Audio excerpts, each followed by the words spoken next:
Everyone, today we're going to work on creating empty database, and I'm going to go straight to the point. To create database, you need to right click on the connection in the context menu and select create new.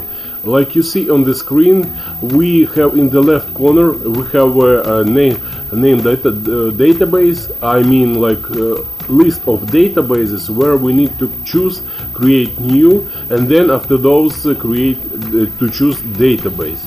You're going to see then you need to choose the name of the database and the encoding type that will be used by this database. For educational purpose, I recommend to choosing ATF8. You see on my screen on the right side, you're going to have a small window where you're going to place the name database in collection. After those, you just need to click OK. So this is because most of database use the encoding type as the default for encoding information.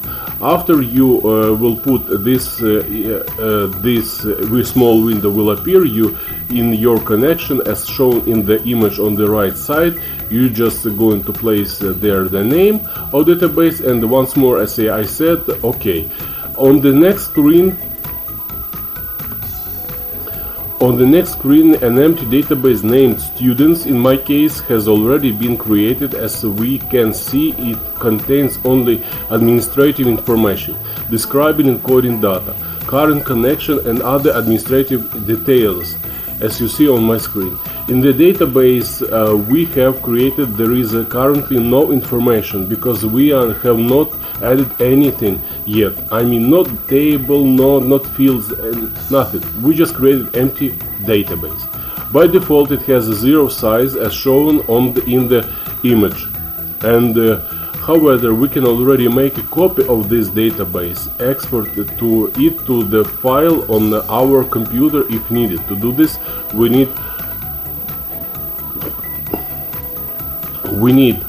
follow the instruction according to the image. Select export database to the SQL menu item, choose your database, check whether the export only the database or the database with the data. Select the file and click export. As you see on my screen, you're going to see a small window also where you choosing the students database. You choosing the